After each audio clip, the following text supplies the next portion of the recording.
This podcast is proud to be part of the TalkSport Fan Network. TalkSport. Powered by fans. Danilo's free, and it goes to Gibbs wide. First time we've seen them attack them, and there's Brandon! Well, that's what I wanted to see Robinson do. Tyler one, he scores! And the City ground goes ballistic! Here's Bob Williams. He's through here! And in the end, Forrest will say it doesn't matter how you play as long as you win it.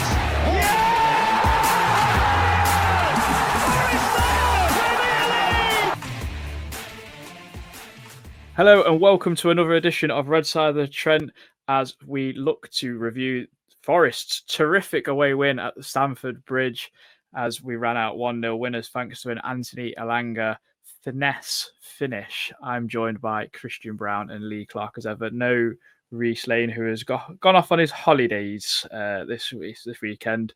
And obviously before the international break, it's good to bring you a win. Just before that, it took us, somewhat 8 months or whatever it was to win away last season. So it's good to have done it so early amongst a crazy away fixture. Obviously, we're still baffled about how we got that. I'm going to start with you, Lee.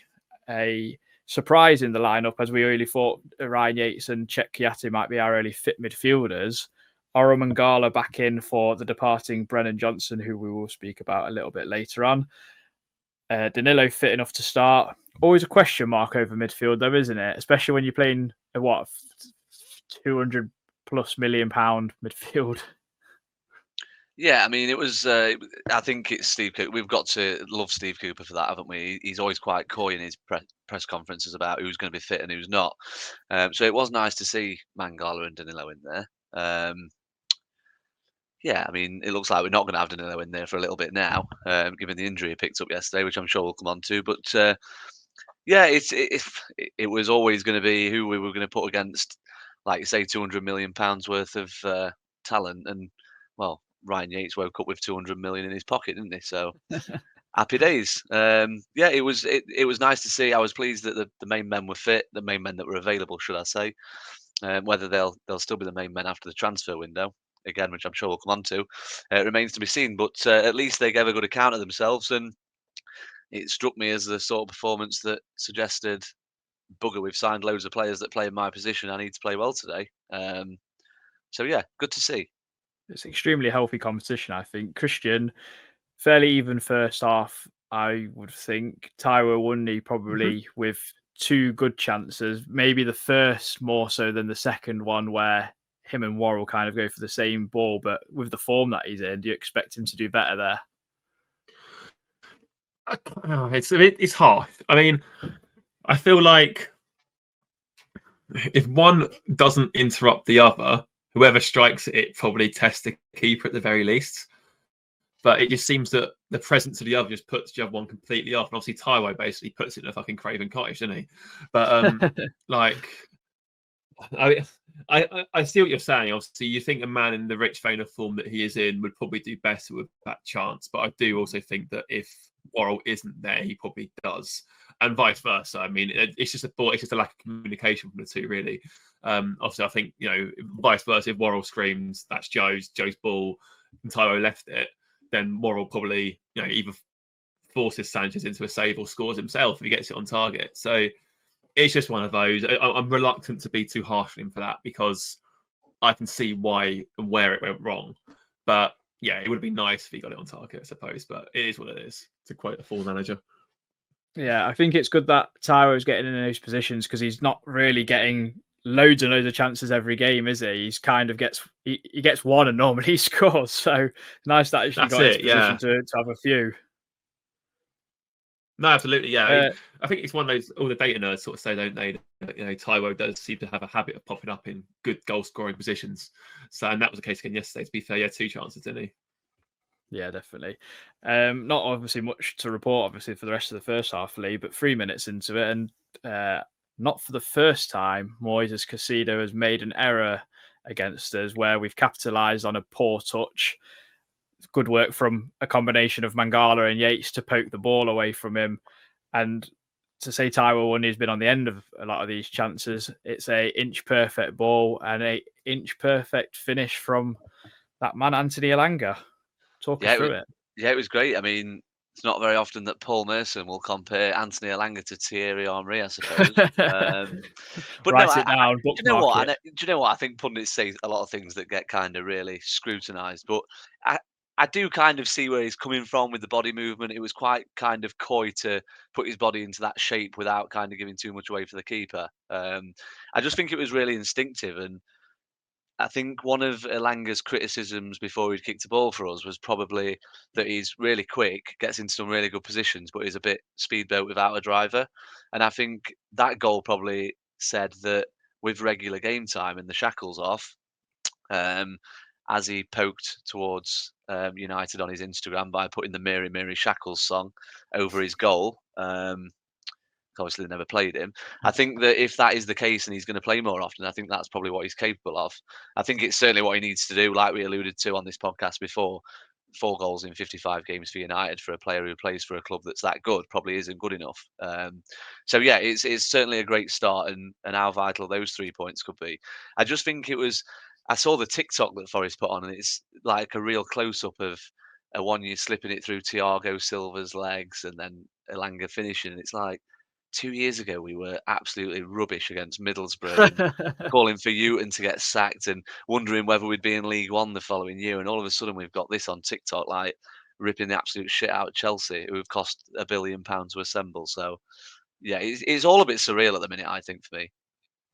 I mean, I think the run from Elanga to burst past Levi Colwell, and then he can only take the one touch before he has to finish. And I said it on Twitter, it was aesthetically pleasing because he kind of like does it all almost in one motion. So if hopefully that's more to come from him, isn't it? Yeah, absolutely. I think there is more to come. But I mean, he's only 21. I mean, it's. I think 21 and 15 million is a pretty good investment. I know there'll be certain players that we can say that they play a few games and you think already, oh no, it's not going to be a good investment. But he just looks like the sort of player that even when I think if you're a forward player, the challenge for you is when you've got an opposition defender that's kind of got your number, that you don't get disheartened and you keep going. And I think Elanga looks like the sort of player that will do that. He seems really positive in what he does, and even if things don't come out, obviously the key is going to be when at the minute he's an impact sub. So when he starts games, he might come up against a fullback that has got his number a little bit. But yeah, certainly it looks like the sort of player that's going to give us blood, sweat, and tears for every single second he's on the pitch, which can only be a good thing. Definitely, Christian. I've got a few things to talk to you about in the closing stages of the game. The first bit is Willy Bolly's tackle on Nicholas Jackson is sensational, to say the least, isn't it? Yeah, absolutely. I mean, that was very much a heart and mouth moment when that slide tackle came in. I thought Bolly on the whole was outstanding yesterday as well, to be fair. Like, I think nothing more epitomised in the last 15, 20 minutes where he's basically playing with one leg. Because obviously his hamstring had gone, but you're still soldiering on because we have no more subs to make. And you wouldn't have forced it at times, to be fair. Like, you're still heading and clearing everything. But no, that block especially, I think you're right, it epitomised the desire of the team. I thought that block as well. And you can level, I think Warren made one fairly similar as well. That was quite like body in the line, sort of help us. And I think I saw someone say, it might be in the Times actually, that you can sort of see the difference between what Cooper's done and what Chelsea have at the minute in terms of we've signed a lot of players, but you can tell that the players have the belief, the mantra, that give your all for what's on the front of the shirt and they'll remember what's on the back. Whereas the Chelsea team at the minute still seem a bit like a team of individuals. And you can see by the team spirit that we've had that Cooper's instilled that, the desire to win and desire to hold out was so strong. And yeah, like you said, that Bolly tackle was a perfect example of it.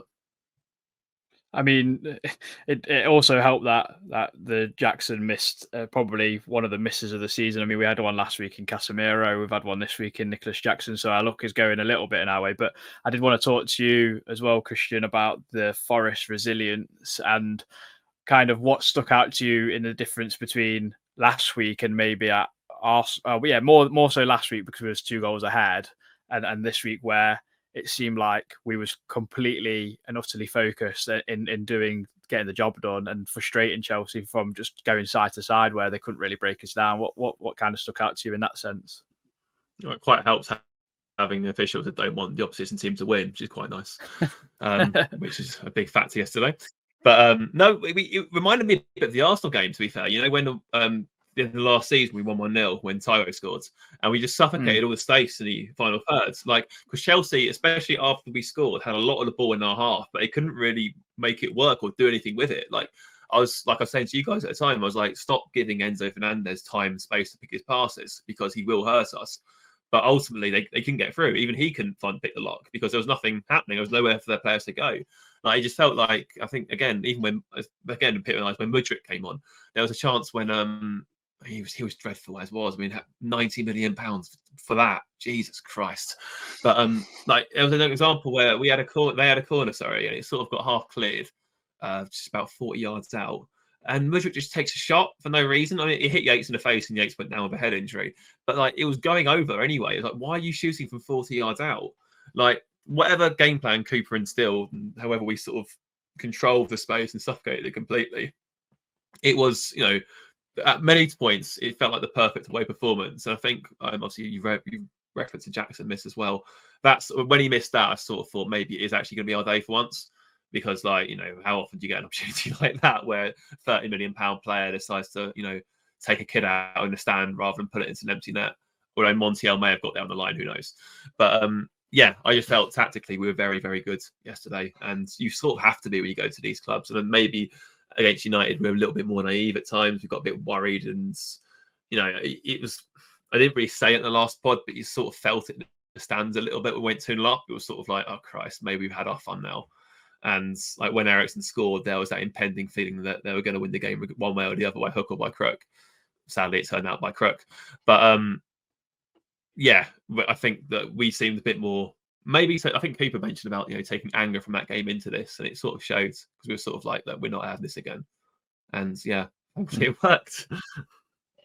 Yeah. Lee, what does it say about the mentality of the team? Obviously, we've gone to Arsenal, scored and had a respectable result. We went 2-0 up at Man United, although we, in some case, you could say we chucked that away, but again, showed a real competitiveness. And then yesterday, we go to the Bridge. It's the first time we've beat them since 1997, I believe it is. And that must give us so much confidence, obviously, because it took us a million years to win away from home last season. But that must really...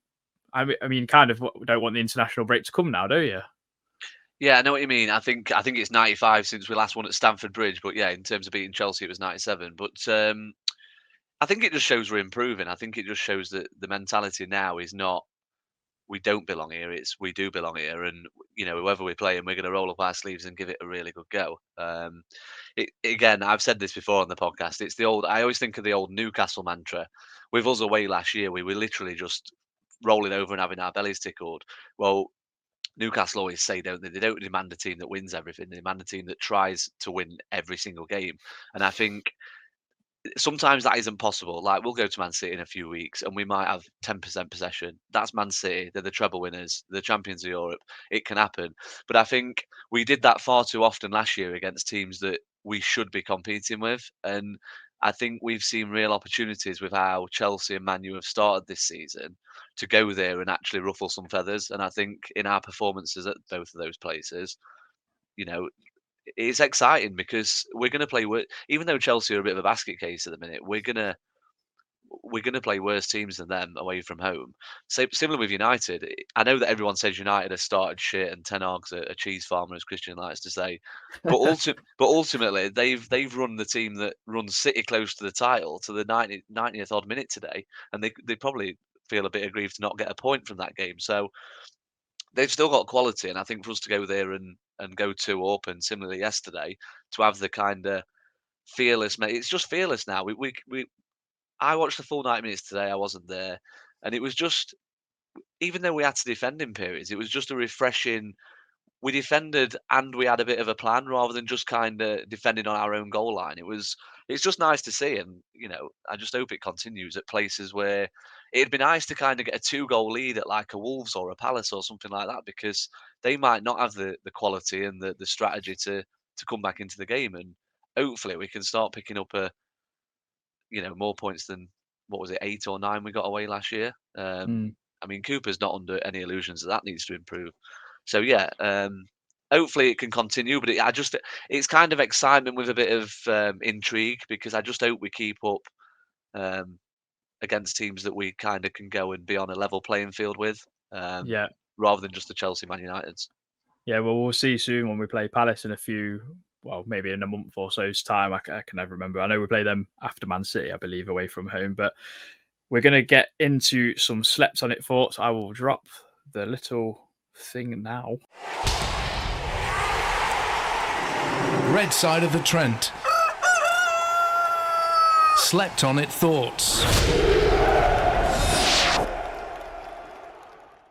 So, first of all, David Bullen. I mean, this made me chuckle, and I actually replied to it from our pod page. He says, "What's that smell? Oh, yes, sauerkraut, pan au chocolat, and paella. Better get used to it as Europe is beckoning next season. Amazing, amazing 2 days. Don't forget this feeling as it's special. Red Tricky Tree. Can't remember Yates having as good a game as the Garibaldi Red than today. It's only eclipsed just by the skipper, who has had an awful week on a personal level. It turns out for us, and heads bricks away like that. Bolly, Maka also very good. Team knew its job and kept to the script. Come on, your Reds. Danny Tring, just back from the game. Yates and Worrell's best games in a Forest shirt. As for Bolly, he was unbelievable. Played on one leg for the last 10 minutes and still won every header. Can't underestimate how big a win that is. Come on, your Reds. GN, a host of new signings waiting in the wings. The golden boy gone, but the heroes of last year show they are here to fucking do it and do it better. So happy with how we have been away from home this season compared to last. Cole Booth, Worrell and Bolly masterclass. Elanga and Taiwo absolute menace to that Chelsea backline. If you thought for 1 second these new signings would spell the end of Yates and Joe, you're dead wrong. Great performance and great win. BCP, eating my words from last week, Worrell was immense, and if you can be that consistent at this high level, then what's the defender we have on our hands? Stuart Clarkson, I slept in the car on the way home for 30 minutes. So here you go. Organised, high levels of concentration, fully committed and willing to fight for each other. Worrell immense, my man of the match, blocking, tackling, a true captain. Yates was everywhere. He must have ran 20 kilometres, a team performance. Premier Elliott, fantastic snatch and grab performance from everyone. Felt like promotion season when Forest fought for each other and backed each other up. Fans exceptional again, and all I could hear on my telly. Shout out to Adam from the pod, who has been great to me all week. Elliott, you're too kind. You're just a top lad, mate, so don't worry about that. Pressed a little higher. This is from Sam, sorry. Pressed a little higher, gave them no time and fought like warriors. Worrell immense. Yates likewise. Elanga composed finish. Massive win for us for once. We have a little breathing space and looking up, not down. 4 games against tough opponents and no plus or minus goal difference. Tells a story. Capernosity and function. What difficult names to read here. Won yesterday, won today. You can never ever have enough winning. The pressure to perform like in this squad will be unlike any other seen in a generation. The big man has provided the materials. It's time for Steve Cooper to produce a masterpiece.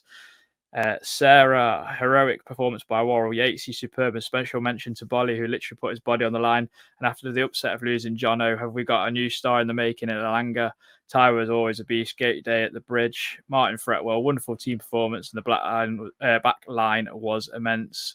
And then last of all, and no means least, it's a absent Reece Lane. Kept ourselves in the game first half. Brilliant goal and gave us something to hang on to. Absolute rock. Solid performance in defence. So many man of the match contenders, but I have to give it to Worrell, especially after losing a family member. Captain's performance. And now it's time for some player reviews, guys. Hang on, before we do that, I do have Red Solid Trent first, I believe, as well. Dave has given me his slept on it thoughts as well. As you would have listened to Chelsea fan Dave, who went to the game, who had to calm himself down for a period before speaking to me. Although I wasn't even that bad in our group chat, I just thought I'm not going to push it. It's all right. No, yeah, it's not. He's not part of the Chelsea fans I'd be going after if we were to beat them. We did, but he said none of this is a criticism because it worked to a T. But I thought you went full Dyche's burn in the first half, just trying to disrupt the game as much as possible, giving fouls away, winning fouls and getting set pieces into the box. Then you just waited for the mistake second half. You never looked like conceding. What worries me more than anything is that Jackson's miss was our only good chance. You had the game plan nailed down to perfection. Wow, cheers. I think he's fairly gracious. That Burnley team Yeah. got to Europe at one point, and we're better than them. It So did, yeah, it did. if we're going to be like Dyche's Burnley, then we're in for a trip to Estonia in a few years' time, maybe, hopefully. So yeah, player performance, as I alluded to. Lee, I'm going to give you Ola Aina. I actually thought defensively was magnificent. I mean, I completely forgot to mention the tackle he made in the first half, which was a goal-saving tackle. I feel like the shoes he had to fill with Renan Lodi going out, sorry, should I say, was big shoes to fill. He was a bit of a fan favourite by the time he left. I just think he deserves some plaudits, and obviously you got now Tavares breathing down his neck a little bit, obviously coming in on loan. Yeah, I think if you look at his Instagram, he doesn't think he was that great yesterday. So that's exciting in itself, because I thought he was pretty good. Considering he was up against Sterling, who, in terms of the first opening, the opening blows of the Premier League, he's been pretty good. I think a lot of people were kind of shocked that he wasn't recalled to the England team, given how he started. So yeah, he just looks steady. I think for a free transfer, you don't necessarily expect. I think if you sign a player on a free that's not a big name, who's openly running his contract down, that sort of thing, there's always a bit of skepticism, because you think, well, why is he free? Why aren't his club signing him up again? But no, he just looks hardworking. He looks composed. He looks like the sort of player that will happily put a shift in anywhere as long as he's playing in the team. I think when in our group chat, someone shared the little snapshot of his little position map on Transfer Market website, and I think he plays everywhere except in goal. So he's obviously going to be a bit. I think he's obviously going to be viewed as a bit of a utility man, but that's not a problem. And yeah, he was steady yesterday. There was a couple of moments where they doubled up on him a little bit and got in round the back, but not too many. And usually he was there. Someone was on hand to kind of snuff out the danger anyway. So yeah, he just looks like a steady player, and I think on a free transfer, he'll prove to be a good bit of business. Definitely. Christian, I'm going to give you Anthony Elanga. I think you probably saw this coming, because obviously you had massive doubts before he signed for Forest. You read out the stat of him not contributing many goals, but in his first 4 games, he's contributed 2 in an assist and a goal, obviously, yesterday, and looked very bright in the other couple of games as well. So take it away. Yeah, he's looked very good. And yes, there was no exception, really. I think, like Lee said earlier, it'd be interesting to see what he'll be like when he actually starts a game and he's not coming on against even semi-tired legs.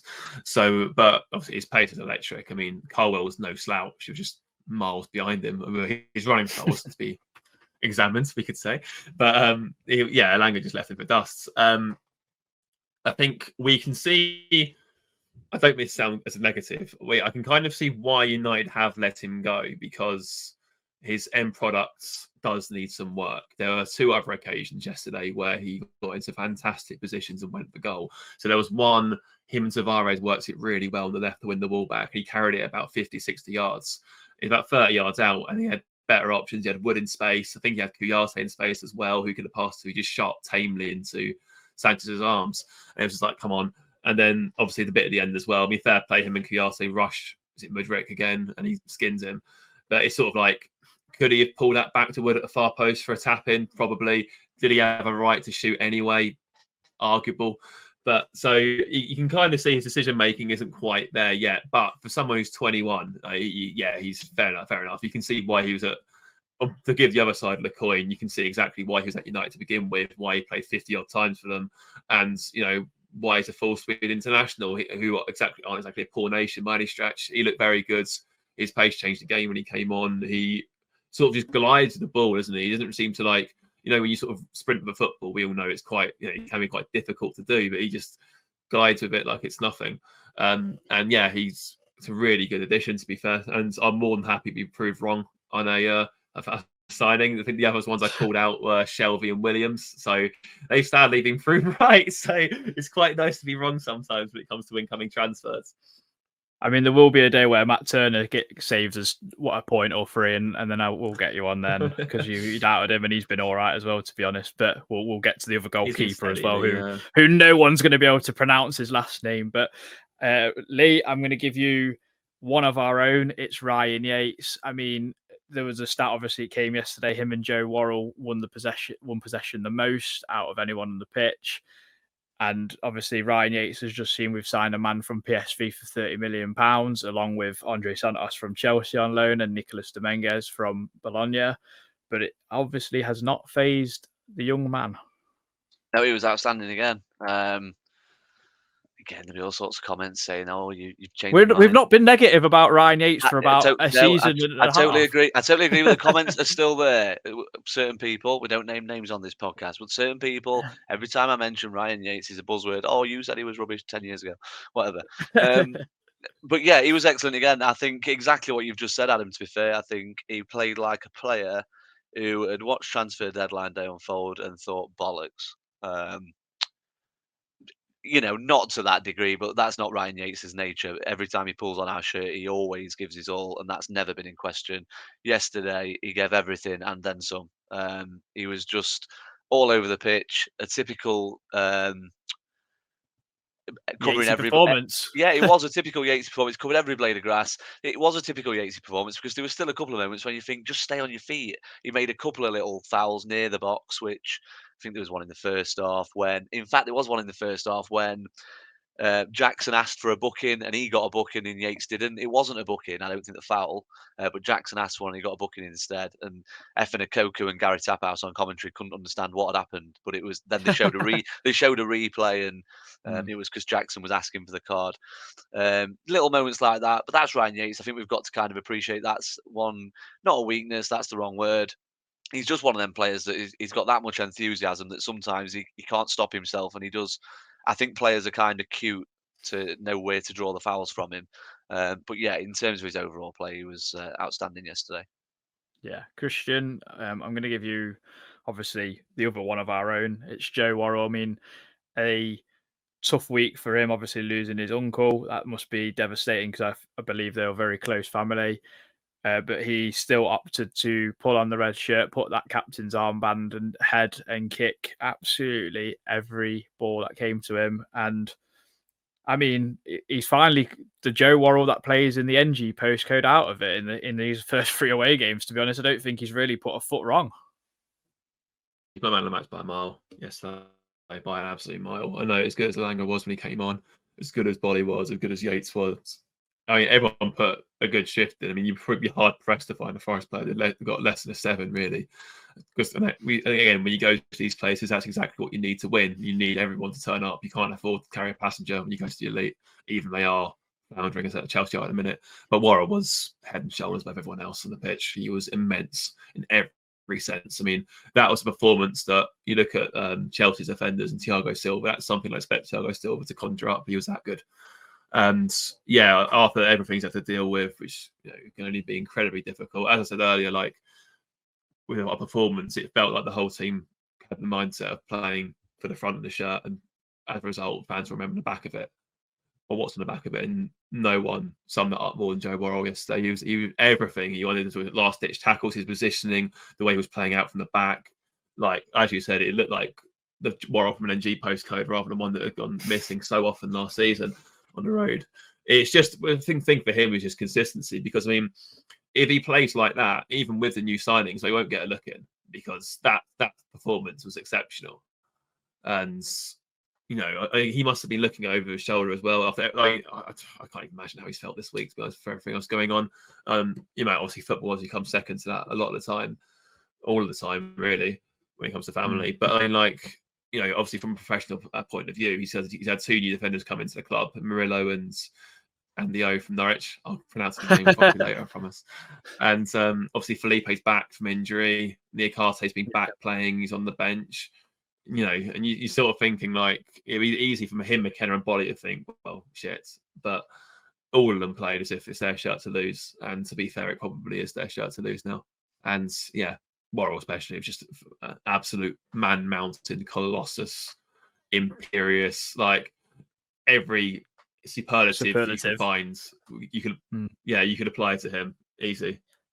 I mean, it really said a lot when Cooper kind of pushed him towards the fans for a standing ovation, and obviously the chant of one of our own.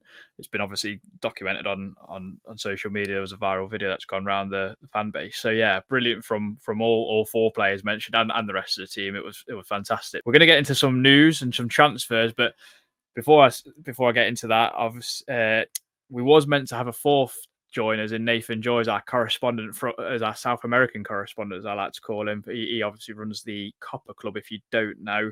I spoke to him earlier about the 4 South Americans in Gonzalo Montiel, Nicolas Dominguez, Murillo, who I'm sure he's got about 7 names to go with that. And I'm forgetting one. Who is it? It's Andre Santos. I spoke to Nathan earlier. Here's that segment now.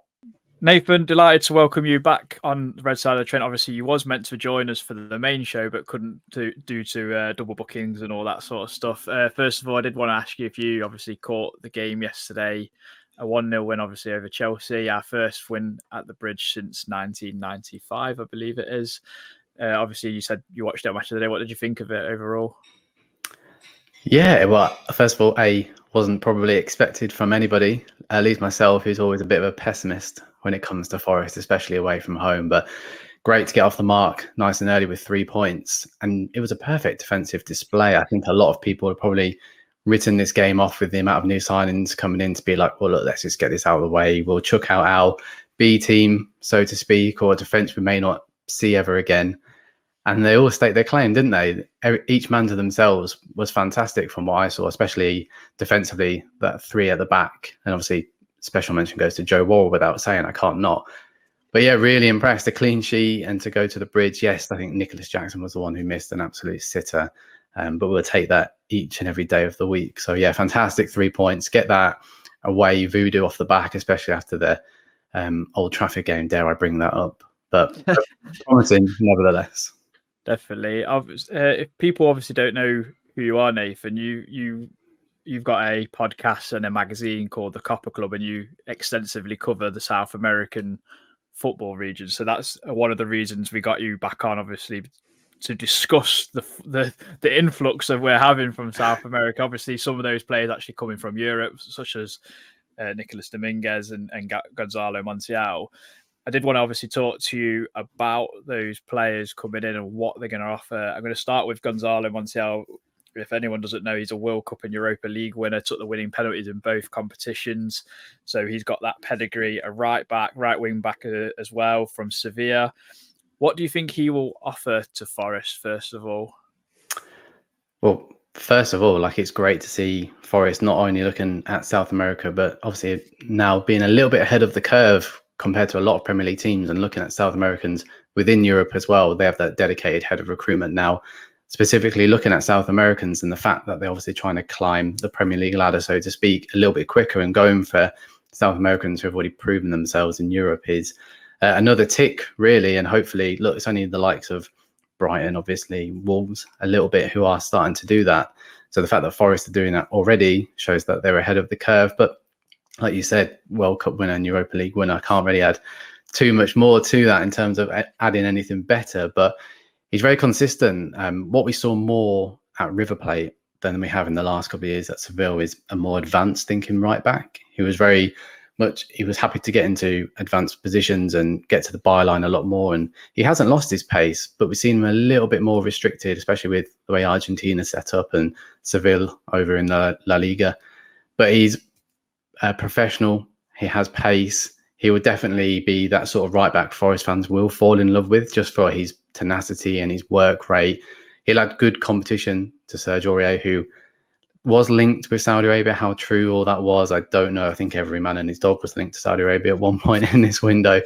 But it's good to have options on the left and the right hand side now, and good 2 options. I think Nico Williams' game time is going to be rather limited this season. He was probably the weak link out of all the fullbacks. So it's been great to address both situations, or both sides rather. But yeah, Montiel, like I said, he's professional. He's still got bags of pace. He's been there and done it in the biggest competition. So look, games like Stamford Bridge yesterday, he can come into the frame with 20 minutes to go and it doesn't change anything too much. He's going to be composed. So yeah, I think Forest fans on the pitch will like what he has to offer. Hopefully we can see a little bit more of an attacking style of play if Forest do still continue to set up with 3 at the back and allow their wing backs or fullbacks to fly up the pitch a little bit more, which we saw time and time again at River Plate, but less so at Seville and Argentina. So I don't want to get anyone's hopes up too much that he's going to be the next sort of South American Jed Spence, so we say. But yeah, he's going to be very reliable and another good addition to the squad. What do you think the difference will be between him and Sergio Aurier predominantly? I'm going to rule kind of Nico Williams out because, like you say, I think it's going to be limited minutes for him unless Sergio Aurier does end up going to Saudi because their window is still open, if anyone doesn't know about that. But what are his strengths, really? I know you mentioned he's quite pacey and attacking there.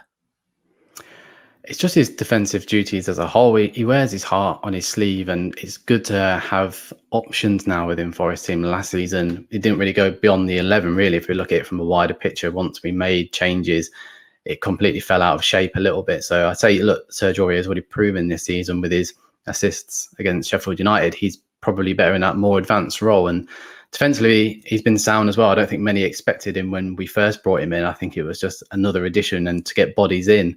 But Montiel is a more defensive right back. So what I like about these multiple additions across from defence all the way up to the forward line is Forest can now have that freedom to change formations if things aren't working, or look to hold on to leads, as we saw yesterday at the Stamford Bridge, that Montiel can come on. And obviously, if Aurier goes to the African Cup of Nations, you've got a perfect cover in there rather than weakening your right back with Nico Williams. I didn't plan on coming to this podcast and attacking Nico, but having a World Cup winner, as you've said, and someone more experienced than Nico himself as cover means it just doesn't impact the team quite as much during that January period, where I think there's 2 or 3 really, really difficult games on paper from what I can recall.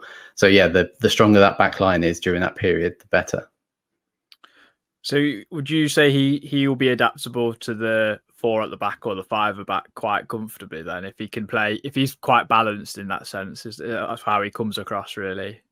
Yeah, he's played in both. He's played in both sort of formations. Like I said, during that, when he first burst onto the scene at River Plate, he was playing as a little bit more of an advanced fullback. It's more their style of play, and obviously being one of the better teams in the Argentina Primera, they're going to get on the attack a lot more than probably Forest will be. But if Steve Cooper is looking to move away from that counter-attacking style of play a little bit more, look, he has options now, so he can be reserved, and we've seen that in Europe. We've definitely seen that with Argentina. So I think he offers both ends of the spectrum, really. We haven't really seen it for a while. It'll be interesting to see if Cooper wants him to match Aurier with that attacking style of play and try and unlock that again. But if not, you've got a very, very sensible professional fullback. Yeah, and I've mentioned obviously he can take a penalty, so hopefully that will come into some sort of fruition down the line, because last season we weren't, I wouldn't say we was the most confident in that department. So that's also another great thing to add to the Arsenal. I'm going to move on to Andre Santos, on loan from Chelsea for the season. Hasn't kicked a ball actually in the Premier League for Chelsea, if anyone's asking. 19 years old. I know you really bigged him up when Chelsea made this signing on your Twitter and within the Copper Club. Scored 6 goals in the Under-20 World Cup. Am I right in saying that? It was 6 goals in the Under-20 South American Championships. That was it, sorry, yeah. And then he scored 2 at the World Cup. So, but he's predominantly a defensive midfielder, am I right saying? Or is he someone that is a bit like Danilo and can kind of adapt to several different roles in that sense? He can definitely adapt to certain roles. I bigged up Danilo massively when he came over, but Danilo was a defensive midfielder purely at Palmeiras. We never really saw him score. I think he scored 1, and it was a header in the Libertadores that season before we signed him. But Andre Santos is completely different, as you touched on there. He scored 6 goals in the South American Under-20 Championship and back in his own category. This was in February. This was, 6 goals back in his own age category. He was an absolute monster. Like he played in a defensive midfield role there, but as a leader, as a captain, he's got an engine with him and he likes to bomb forward. And like he was a joint top goal scorer that tournament. Yes, it was probably weaker, obviously weaker than the World Cup and obviously weaker than the Premier League. But 2 players stood out in that tournament. Andre Santos with 6 goals, and Vitor Roque, who's off to Barcelona, who scored 6 goals, and he's going to be the next best thing. And he was playing up front in that competition, and Andre Santos has matched his goal record.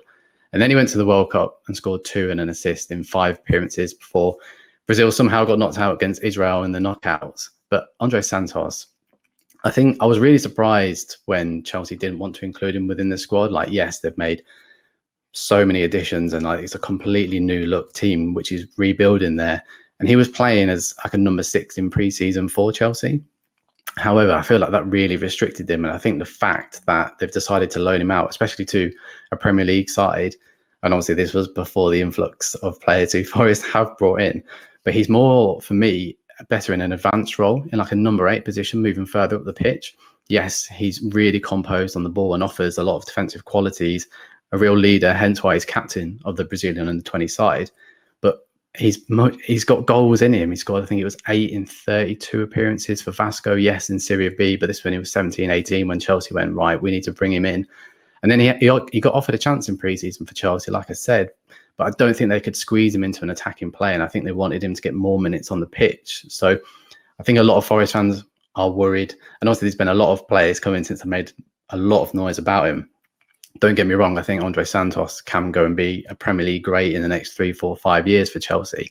I really think he's got a high ceiling, but Chelsea couldn't work him into that attacking frame. So I think you'll see him playing in a more advanced role for Forest, centre midfield with a little bit more of a license, which is why I made quite a lot of noise around him and Danilo working together. They can sort of interchange those roles. Like he has that within his locker, but carrying the ball forward, shooting, scoring goals, he has all those qualities. So yes, Forest have lost Johnson and hopefully Elanga can step up to the plate, but goals need to come from elsewhere and Gibbs White needs to work on that massively.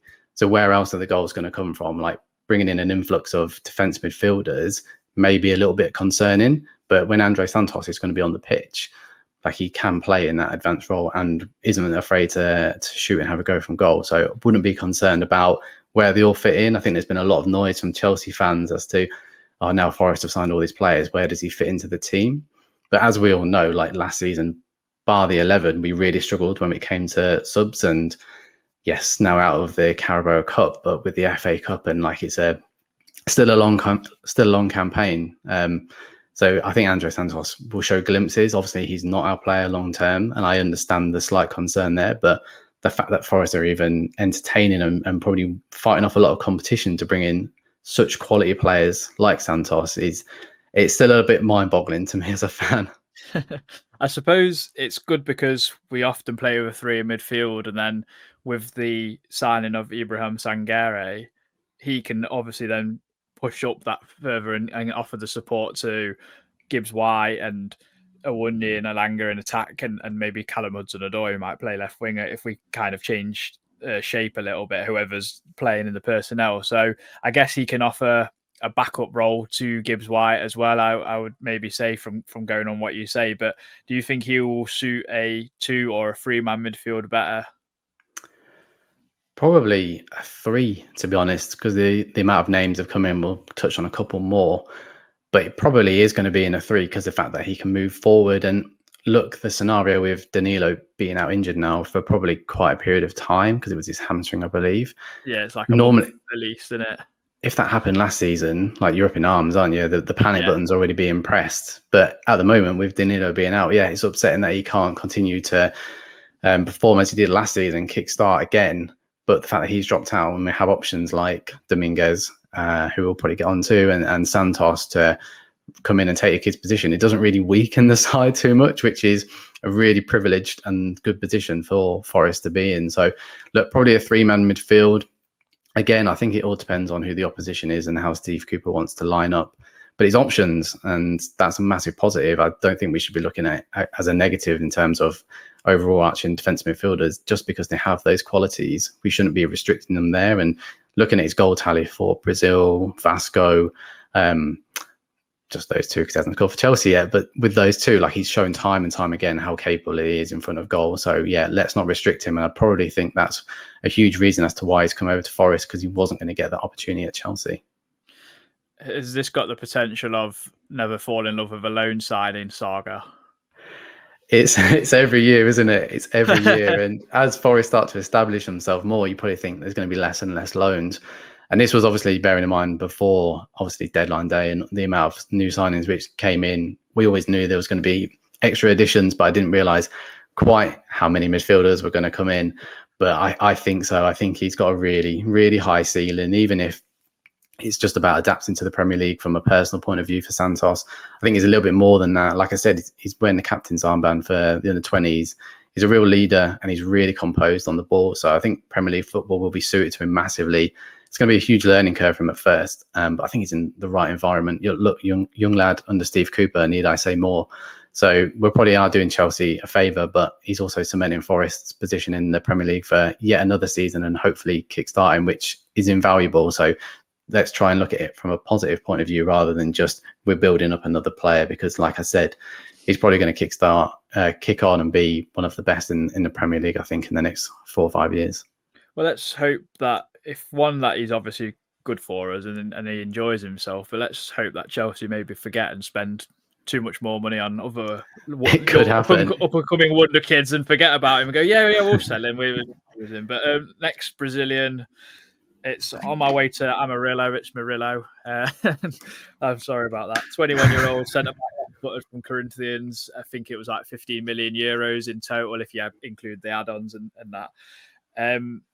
What I saw of him from the video you posted of him, he looks like a serious ball playing centre half and a bit of a brute for a guy who, I mean, you say 6 foot, like it's not big. It is because he's a stocky lad. What's he going to bring to Forest? And probably a hard question to answer, but I'm going to ask it anyway. Does he challenge immediately for a starting lineup spot, or is it going to be a bedding in process before he maybe get that opportunity and maybe have to be a bit patient? Oh, that is a difficult question. It's a really difficult question. And I think, look, if Forest had gone and lost 4 or 5-0 and Scott McKenna and Moore had their off days yesterday, I think this would be a bit easier to answer. I think long term, look, Murillo's coming into place McKenna. Obviously, it's a huge upgrade.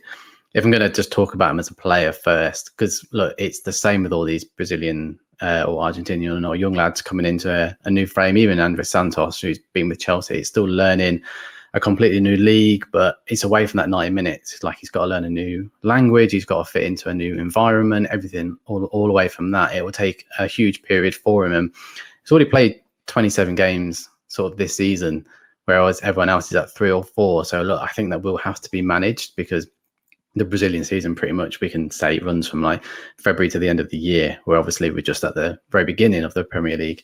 But as a player, putting out bold statements on this podcast, I think I seem to do it. I did it last time when I came on. I'm going to do it again. I said it about Scarpa and he left, didn't he? So, yeah. But I genuinely think he's the best young left-sided centre-back to come out of Brazil at the moment. There's been another lad, Lucas Beraldo, who plays for Sao Paulo, who was linked with Brighton, and with the fact that he was linked to England, I sort of was teeing him up as an option to come to Forest. Ball playing left centre half, sorry.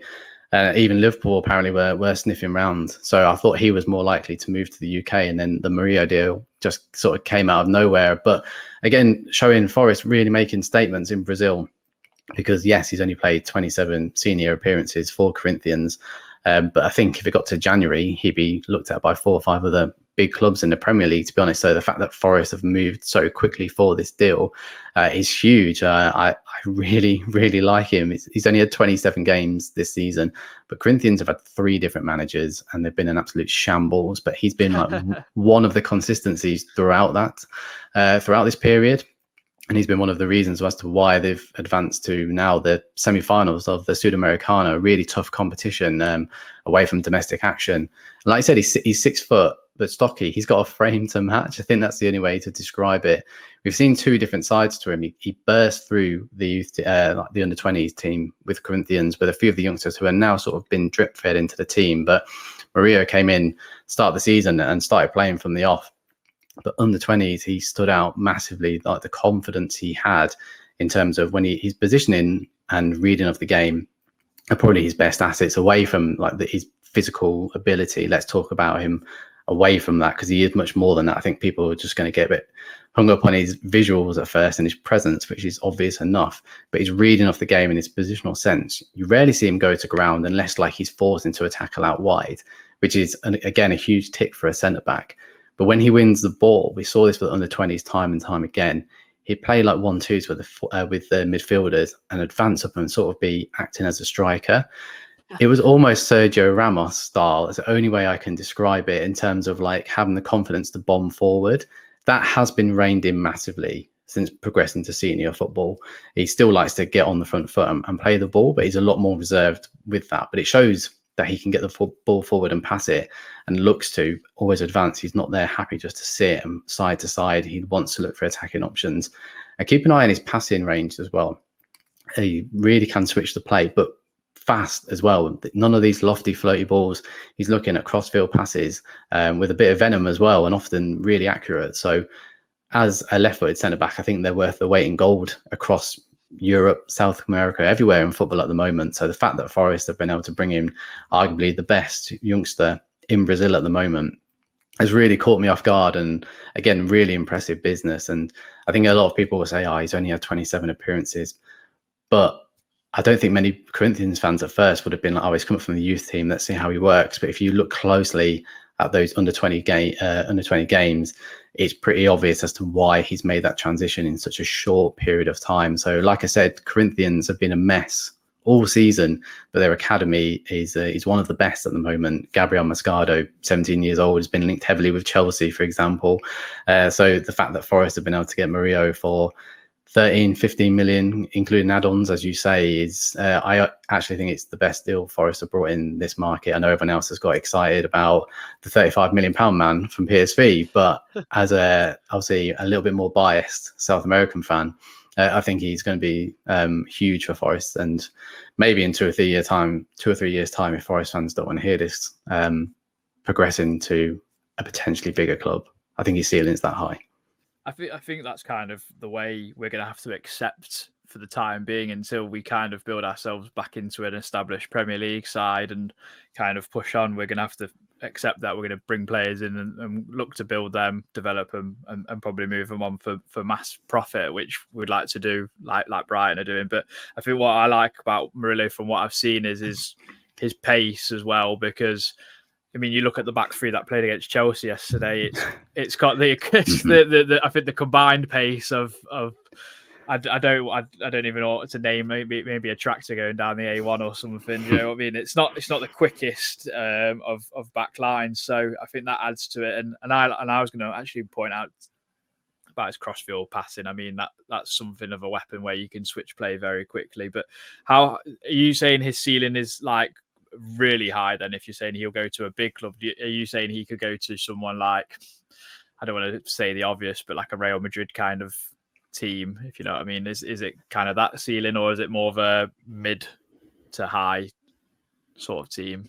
It's really early days. It's really early days, and it's hard to say, but easily a top 6 side in the Premier League if he comes over and adapts, right? It's all about, because we've seen it time and time again in South America, where players have all the ability in the world and come over to Europe and it doesn't quite kick on. But he just seems to have a completely different mindset, and the way he's advanced in such a short period of time.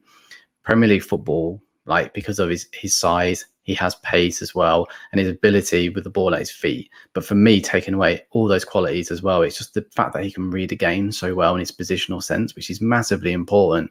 Like people like Joe Wall and McKenna, they all depend on their ability to read a game, because like you just said, they don't have the pace to match. But Murillo has that as well, so he can even cover himself on occasions where he is going to get things wrong. But if he adapts to Premier League football, where he ticks all the boxes as if he will, there's no reason why in 2 or 3 years' time, well, look, the way football moves, it could be 2 years, right? In football moves so quickly these days. Hence why, look, Forest have been quick to snap him up for a short, small fee. And we watch how Brighton operate now, and I think Forest sort of need to follow that model, and seem to be doing in that case, because if you're able to sell him for 50-60 million in 2 or 3 years' time, and then reinvest that money because you've already got your scouts there and you've been there for 2 or 3 years understanding how the football works out there, the youth team, stuff like that, you're going to be ahead of the curve. So until Forest can sustain that ability to become Brightons and your Aston Villas and sort of heading into Europe, unfortunately, that's what's going to be happening. But these are the right steps to put in place now, and I think he's a fantastic addition, and I really hope the lad settles and can show what he's been doing all season long. To be honest with you. Yeah, let's hope he becomes like our Virgil van Dijk, maybe almost, if that's what to go off. It kind of sounds similar to him. But we're going to talk about the last South American Argentinian, Nicolas Dominguez, 25-year-old from Bologna, who was, I believe he was the skipper there. A swap deal for Remo Freuler, which seems an absolute, I mean, what a deal that is. If there was no money involved. What can you tell me about his role and strengths? Because as far as I'm understanding, he's more of another central defensive midfielder, but can actually operate probably in a bit more of a box-to-box role as well, because I know he added a few goals from midfield last season, but obviously nothing to be like Wolves kind of jump out at you, if you know what I mean. Yeah, I think, look, he went over 4 years ago to Bologna from Valise, who also have an incredible academy. And that season, when he went, he scored 5 goals in 18 games. So when he's let off his leash, rather, he is capable, and he's got a fantastic technique when it comes to his shooting. And he's obviously gone to Italy, spent a couple of seasons adjusting, and then he's sort of been dropped into this defensive midfield role. They've been playing 4-2-3-1 formation, and he's slotted into that too, protecting the defense. But he can play in a 4-3-3 formation. Sorry, got really complex. It's trying to fit all these players in. I'm struggling with it, but he can play in that central midfield role as well. And the way to describe him is he's so smooth in possession, but then he's like a terrier-like out of it. Lots of people nowadays in football love stats, don't they? And all the data around it. And he's one of the best ball retrievers in Europe. So hopefully that should tick off people who like to get into their stats and figures around him. But he's really intelligent in the way he likes to win the ball back. Again, he has picked up a few yellow cards, and people might just look at the stats and go, oh, well, that's something he needs to work on. But playing in that defensive midfield role when looking to retrieve the ball back, like, you're always going to be the more likely candidate to get booked. So I wouldn't necessarily be worried about that. The fact that he's adapted to a certain level of European football, yes, Serie A is slower than the Premier League, but the way in which he wins the ball back is really clever. Likes to stand upon his feet and position himself to not only win the ball back, but then looking at feeding his wingers or his other attacking players. And again, at the moment, until Steve Cooper changes that sort of a counter-attacking football, Dominguez suits that role perfectly to kick-starting attacks, and he's really good at protecting his defence in terms of winning clever little free kicks back as well. If he is to win the ball back in tight areas, he knows when to sort of go down, relieve the pressure, which is massively important to protecting Forest's record at the City Ground. As last season, yes, we were good there, but it was a tough watch at times in the last 20 minutes trying to hold on. And so if he can help relieve that pressure, but like I said, a bit of a terrier out of possession, but really classy, smooth operator in it. Yes, he's probably not going to get you the 10 goals a season. Like, he's not that sort of player. But if he is the one interchanged and with Santos, for example, and allowed to move up into a more attacking position, he has good technique in and around the box. His perfectly weighted passes were evident to see over the last couple of seasons with Bologna. He can see passes which other players can't really. So around crowded areas and stuff like that is where he comes into his own. So his assists may be a higher statistic or stats than his goals will be over the next season, which again is perfect, right? Forest is sort of looking, now Johnson's gone, we need to replace goals and assists, and I feel like he can do that. So yes, defensive midfielder first and foremost, but able to advance into attacking positions and support in the final third, which is great to hear, because although players like Mangala have come in and has become quite a fan's favourite, doesn't really offer much going forward. Yeah, he scored against Leeds away last season, but that's probably going to be it. He's probably going to be like your 1 goal a season sort of player. So if you can have defensive midfielders who can come in and offer a little bit more. So in those home games, you are supporting a One-Knee and Gibbs White further up the pitch. He can suit. So I think all these players we've mentioned will suit a 3-man midfield perfectly, knowing if 1 or 2 can drop. It's not going to sort of like stop the fluid formation going if people want to join attacks, and others who have been doing the defensive work can hold back. And hopefully if they can all build relationships with one another, and it's great that there's now like this huge South American community on and off the pitch for Forest, hopefully that can translate onto the pitch. So yeah, look, massive ticks for me. And the fact that I think there was cash involved, I'm not sure how much, I don't want to like guess as to what the figure was, but the fact with Freuler going out, the simple answer is Forrest left, who didn't seem to fit in with Forest's style of play, and Dominguez has come in 6 years younger. And he's probably seen it as an opportunity to get back into the Argentine national team. He's been out of it for a while, moving to the Premier League to a side who's looking to climb up the table. Argentina may turn around to him and he might get that place back. Look, Copa America next season is obviously going to be really important to him. So this is an opportunity for him to get back into the national side from a personal point of view as well. So he's got a huge point to prove, and hopefully he delivers that. Yeah, definitely. I mean, 2 out of the 4 players we've talked about will enjoy the away kit at least. I feel like we've brought in a good mix there of young and up and coming, and also winning mentalities, really. I mean, I forgot to actually mention to you, I don't know if you've seen Murillo's interview for Forest, and he's asked about what his ambitions are with the club, and he's on about like qualifying for Champions League and winning it, and I'm like, I like this lad. Don't forget though, because Felipe said that as well, didn't he? When Felipe came in, in January, he said we should be starting to look at the Champions League. I mean, and so you can take it with a pinch of salt, but I understand where you're coming from. Yeah, no, but I just think like it's such a good change of mentality of having these players who have been there and done it and won things. I think it's important to get those people through the door and kind of change that mindset, because obviously fans like you and I will laugh and kind of like brush that off. But it goes for everyone, doesn't it? From the cleaning lady or cleaning person or whatever to your everyday going fan, isn't it, really? If you change that mindset throughout everyone, then hopefully that kind of breeds that mentality. So that's really good. Who out of these 4 really like jumps off the page for you, like when we talk about them? Who do you think will do the best out of these 4? I think it's obvious that I'm a huge fan of Murillo. I think like he's the one for me. Was when that link happened, it was him and then Santos within about 10 minutes of each other, about 11:30 at night, and I was there like, oh, here we go. I'm up for a bit of a late one again. I've had a quiet day, Forrest. We could have dropped these rumours a little bit earlier, but for me, I was the one which sort of made me sit up in bed and be like, right, okay, this is a huge deal for Forrest, and the fact that they are able to sort of lure these young players with winning mentalities over, I think he's the standout for me. Santos at first, I was just surprised that Chelsea let him go, and this was before obviously a few others joined later in the window. But again, to even attract his sort of caliber over, hopefully he can just, I feel like he's another player like who can really flourish this season, and he's probably looking at it as a stepping stone. So look, he is one to watch going forward. But as he is the lone player, I'm going to just rule him out, and I will say Murillo. But I think Dominguez, I think he'll win some people over. Montiel is going to be a steady right back. So I don't think there's going to be too many rushing to the club shop to get his name on, because there's probably a few better options now. But Murillo and Dominguez, hopefully they can really come over and kickstart life in the Premier League. Obviously, Dominguez 25's had that European experience, so we should expect a little bit more from him. I just really hope Murillo settles into the side, to be honest. I think he'll probably be eased in. We saw it quite a lot with Danilo until obviously the sirens were going and we had to pull him in towards the back end of last season. I don't think it's going to be that sort of situation this time round. And as I've said, he's already played 27 games this season, so that will need to be managed. Give him time. Let's see how he finds his feet. But I do think he is tailor-made to Premier League football.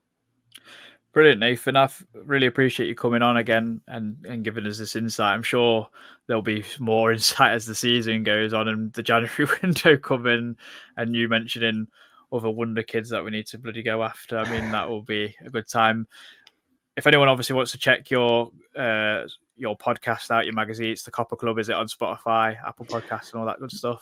Yeah, I've just finished series 1, so a little bit of a break now. I've timed that to perfection with the end of the transfer window, so give myself, press that reset button. But yeah, 10 episodes to catch up on the Copper Club podcast. Series 2 is starting in a couple of weeks. A few surprises around that. I've got a new co-host joining me live from Brazil, so that's quite exciting. And yeah, the website has got some new guest writers, so it's not just me now. So I've got a few people on the ground sort of getting these player profiles ready for, as you said, the January transfer window. And yeah, issue 3 of the magazine is out late November. So the first 2 have been all around the Libertadores and player profiles. This time around, completely different exclusive interviews with, well, there's a huge name which Forest fans will, I'm sure, be definitely keen to see, but I'm keeping it close to my chest for now. Is it Gino Cadula? It's no, not quite, but there's a huge name and a huge Forest spread coming all about South Americans and their recruitment within the magazine. The likes of Kevin Hatchard's going to be included, and there's an exclusives with other football clubs as well. So look, keep an eye out for that. That's dropping November, and the work's already started. So yeah, plenty going on behind the scenes. Bro, Nathan, we'll probably get you on again for an actual match review when we're not double booked you, and we'll see you next time. Cheers. Cool. Sounds good. Cheers, mate. Thank you. Welcome back. I hope you enjoyed that segment and got some information on our 4 South Americans from Nathan. Go check out his podcast. It's the Copper Club. It's available everywhere, I believe. So, yeah. The first bit of news, guys, I'm going to get both your opinions on this, is actually something that's probably forgotten after the craziness of deadline day, and it's the change in chairmanship. We've gone for Tom Cartledge after Nick Randall has stepped down after 6 years. Tom Cartledge is actually someone who was the head designer or developer for the new stand, weirdly enough, a Forest fan, a local person.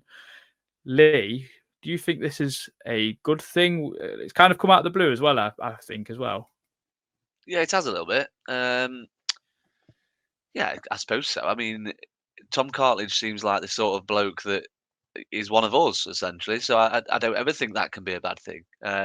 What I would say is, I mean, without understanding, I'm not going to say. I think there's far too many people who claim to know everything that goes on at boardroom level at a football club in general, not just ours. So I'm not one of those. But what I would say is, I think Marinakis is shrewd. I think he wouldn't be placing someone in that sort of role if he didn't think he was up to the job. And I just can't see any negative with a person that essentially bleeds Forest like us being in the top job, essentially. So, yeah, I'm all for it.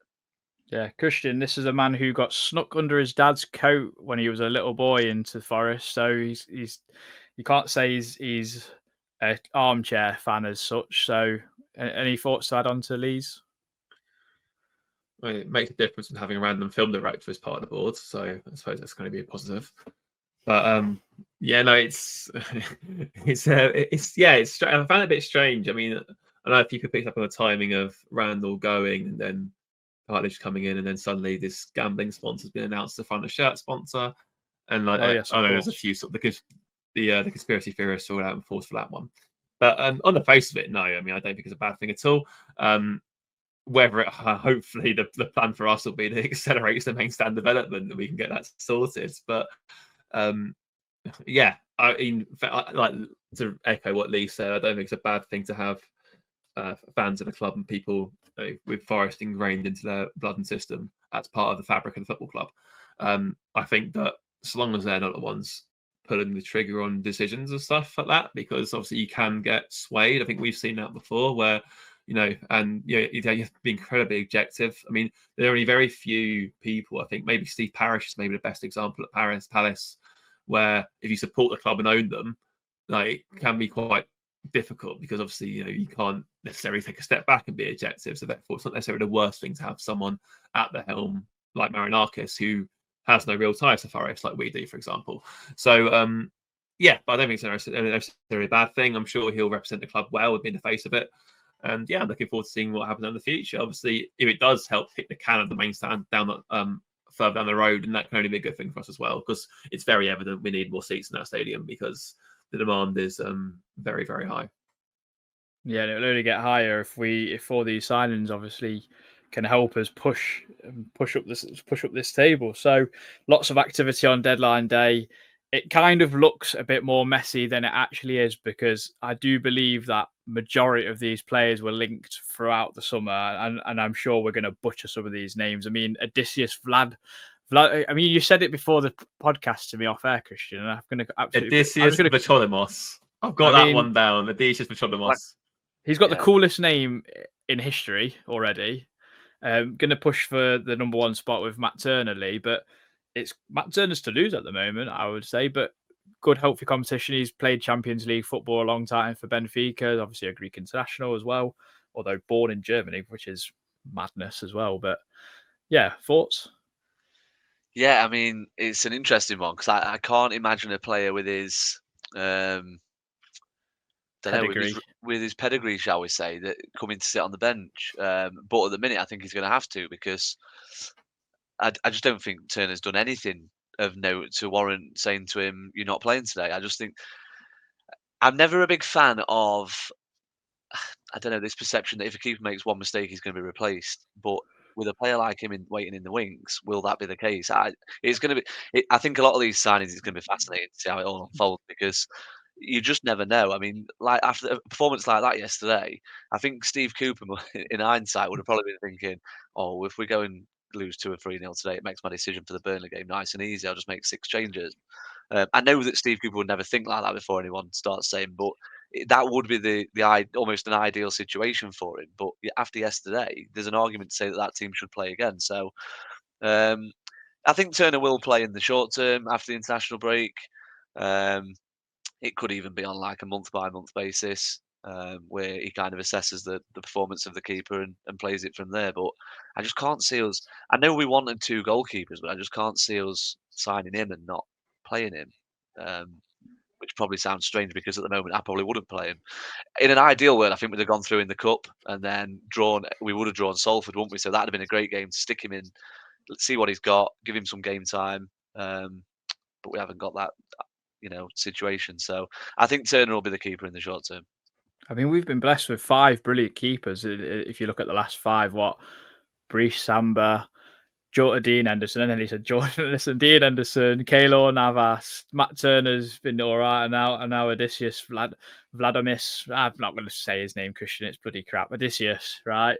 So, and it kind of depends on. I can't say I've ever watched Portuguese football.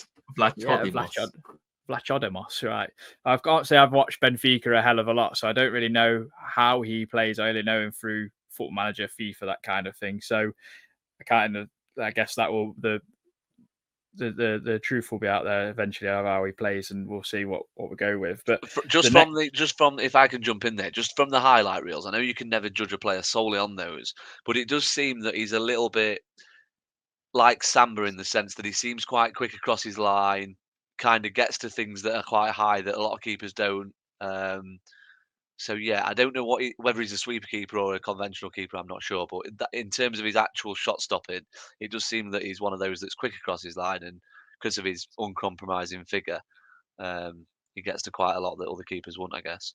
Yeah, it's a good signing anyway, just because of the experience as well. But Christian, we'll talk about the other man that everyone's going to struggle with in the fan base. It's Andy O. I'm about my delay. Is that all right? I didn't push that one. I think to be honest, well, it's sort of like me. You've traded. I've got the Trundlebos down. You've got that one fairly down, and I'm sort of like a bit like Paul Merson with this guy. So I'm really sorry, Andy, if you're listening. But yeah. I mean, he was like what? He was like the very very last minute. I mean, luckily Norwich were playing Rotherham, so we kind of went. You can come down the M1 and join us. Yeah, I mean, that's a good point actually. Yeah, obviously it seems if like basically Mufi Shalaba sort of fell through, and then Omo Bamidele was on hand to sort of like come in at the end. But from all accounts, I mean, like again, you can never really tell with certain people, but it does seem as if most of these targets have been long-term targets anyway. I'm sure he's no different. I mean, I can't say I've watched him play, as most of you like probably listen know, and you definitely know, I borderline refused to watch EFL football last season for fear of going back to it again this season.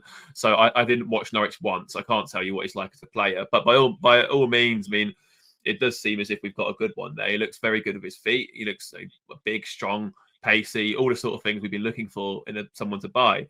So yeah, it's certainly only 21 as well, so I have to register him. So it's all looking good. I mean, it's interesting though, because I know, just go back to your headline point about how obviously we signed 7 players on deadline day, but obviously as I said, most of these were longer term targets. I mean, realistically, so Turner, if you look at it from this way, Turner replaced Navas, if you like. Machado Moss replaced Henderson. Tavares has replaced Lolly. Hudson-Odoi has replaced Johnson. Dominguez has replaced Freuler.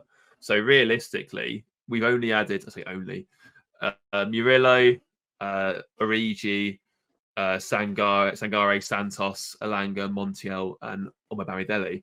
But out of those, it's only Montiel and Sangare and Origi that have to be added onto the list. So it's quite cool in that sense that really we've added 7 players, but realistically we all said we needed at least 5 anyway to sort of build on last season. So it's quite surprising. I know obviously before this I was sort of speaking to Spurs fans about Johnson, and they were saying that you can't get it all done in one window. I actually think we kind of have, because I was thinking once it all came through that, you know, we got all these players, it's like, okay, is it too much to ask for a backup striker? Is it too much to ask for another centre back on the right hand side? And then we got them in. So realistically now the depth is definitely there. I think we're at a point where there maybe is 2 players for every position, which is just unbelievable effort from everyone involved, really. Yeah, I'm not going to talk about too much about the South Americans because obviously went with Nathan earlier in the show, Lee. But Nuno Tavares has joined on an initial loan with I think it's an option, or if not an obligation, if certain criteria is met for Nuno Tavares. I know lots of Forest fans were quick to jump on the performance where he got dragged off against us in the FA Cup.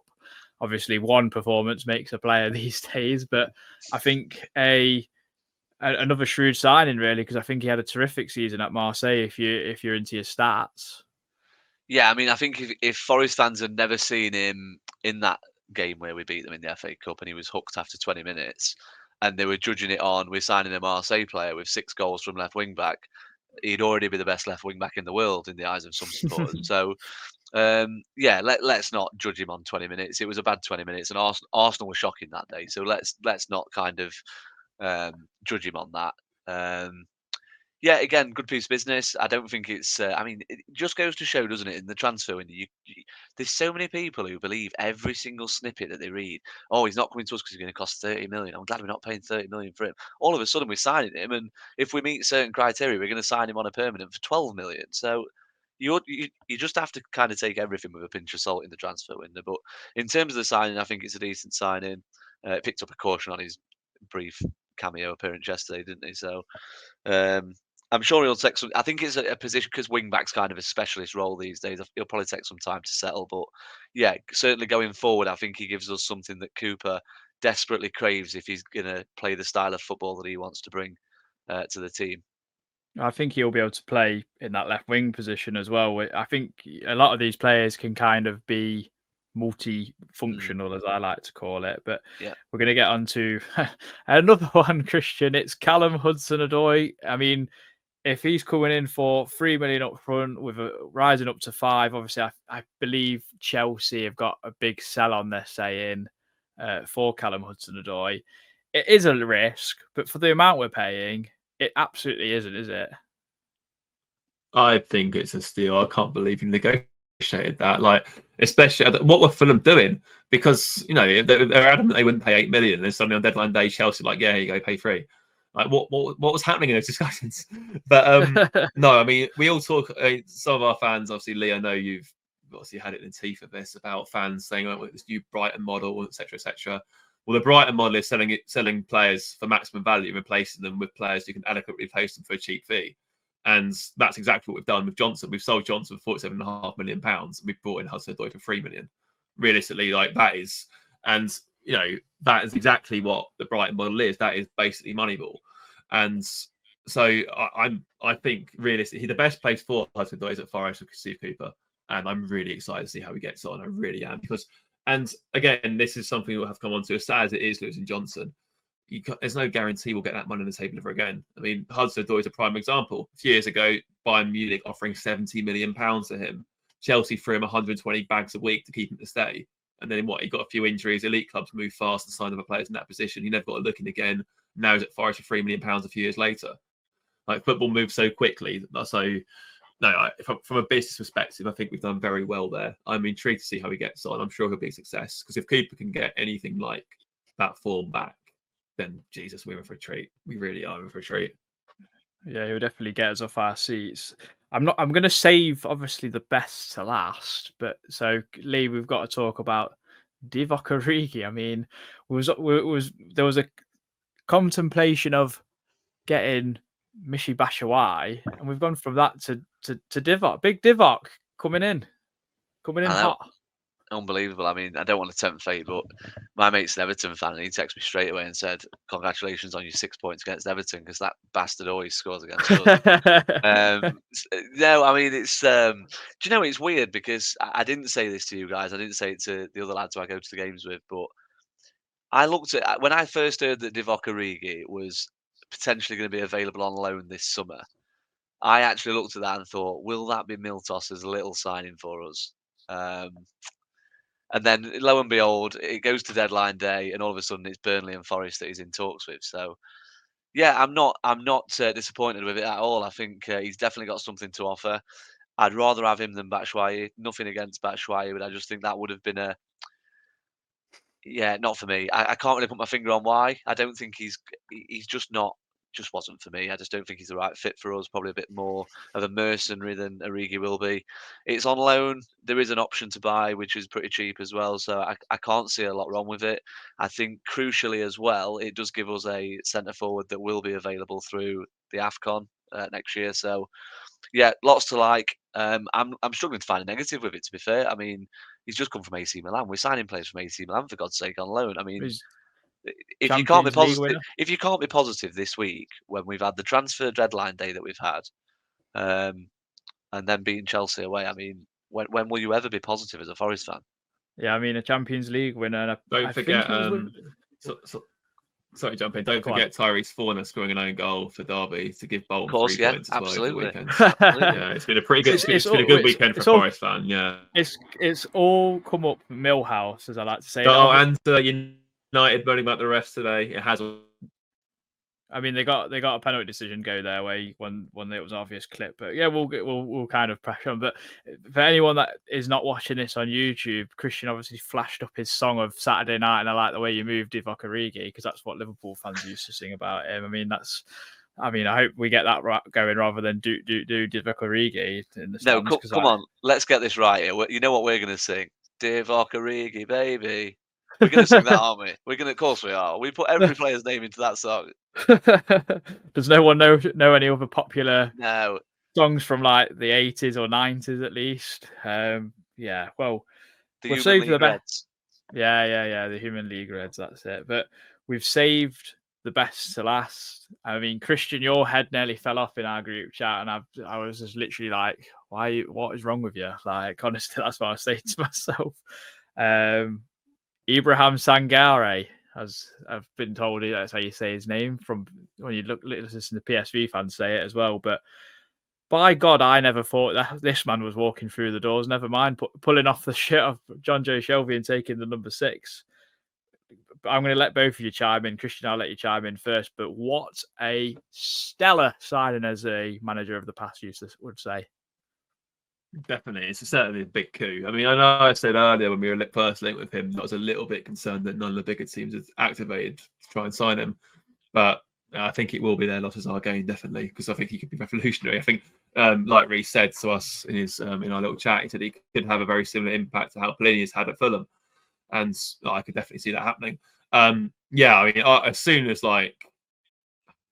as soon as deadline came, it was like, oh no. You saw all the rumours coming out from Holland that Forest haven't sent the paperwork yet, Forest haven't done this. I was like, it's fucking Kamil Grosicki all over again. We'll send it through at 11:01. We'll lose our main target. Fucking Emad at the fax machine. Fawaz back in for the night. Like, I could see exactly where it was going. You can never take anything for granted of this football club. Like, as we said before, is the easy way, the hard way, and the fucking Forest way. And that Sangare transfer was the fucking Forest way. Like, we all thought it was done. We were looking at Wilfred and Didi. We were looking elsewhere. We were sort of thinking, can we shoehorn Dominguez in as a CDM? Can he play? And then out of nowhere, it's like, oh yeah, here's a £30 million bid, by the way, after they qualified for Europe as well. And it's just like, we're on the illusion, like, we're all sort of half supporting Rangers and hoping that if Rangers won that, they definitely have to sell him. But now it's sort of like, they've cashed in anyway. So, no, huge signing. Hopefully, I think most importantly, it can really have a huge impact on how we play our football, because having that type of player in there, who isn't just a sort of like someone who just tackles and whatever else, someone who can actually advance play as well, that could be a huge, huge asset. I mean, as we said with Bamidele, for example, like he fits the type of the Forest profile to the modern day Forest profile to a T. You know, athletic, strong, powerful, pacey, fast. You know, good in the ball. If teams, like I said before, teams will not like losing the ball in our half, or because they'll just get swarmed straight away with our pace. And adding some legs into the midfield, it's like it's scary. It's weird to comprehend that we've pulled this off. I know, obviously, you saw Adam Crafton kick off, shock horror. Didn't say a fucking word when Tyler Adams left Leipzig to go to Leeds last season as a relegation threatening side. Didn't say a word when Paulinho went to Fulham, but when Forest signed Sangare, it's a problem. But never mind. But very excited to see him play, and I'm still, even though I've seen him holding the shirt, wearing the shirt, ripping off John Joe Shelby's number 6 shirt, I still don't fully believe he's our player. It's like some kind of myth. But when he actually takes to the field against is it Burnley, our first game afterwards, I think I might start to believe it then. But yeah, it's incredible. Again, all those concerns. I mean, Lee, I'm sure you'll back me up on this. Not seen many Ross Wilson's a clown tweets in the last week or so, which is funny, isn't it? Well, everyone's giving obviously the credit to George Sirianos emerging back on the scene, but it's a team effort, isn't it? It's all good for Forest, but Lee, you have to give some absolute credit and bollocks to the ownership, because they've played a blinder in selling Brendan Johnson for £47.5 million, which we will get onto. We'll pay our respects and obviously memories to him, but for that transfer to go through, for them to allow us to get these 7 players in on deadline day is sensational, isn't it? Yeah, amazing. I mean, it was so un-Forest, it was unbelievable to actually do everything you wanted to set out to do it. I always think deadline day kind of takes into 3 stages. So you have the morning where you're getting linked with lots of players that you've kind of been linked with all summer, and a couple of new links. And then you have a lull, I always think, around about the dinner time through to sort of 5, 6 o'clock.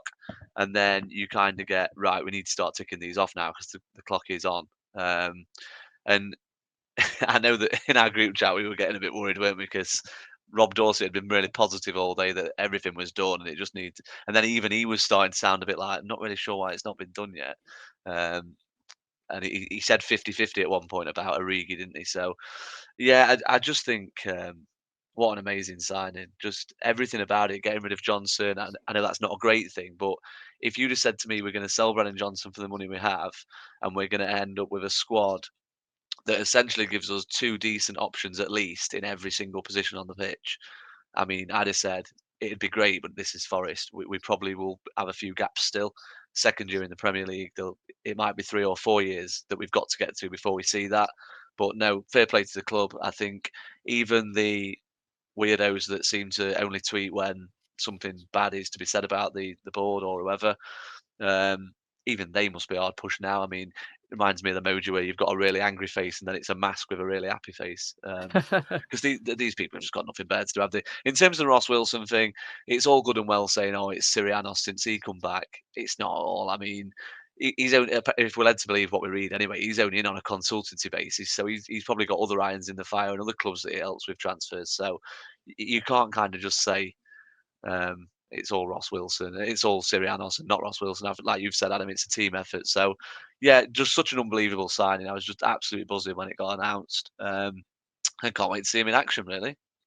I mean, what does this say about kind of the pull of not only the Premier League, but of Forest as a whole? Because, I mean, some of these players we're bringing in have obviously elevated us so much.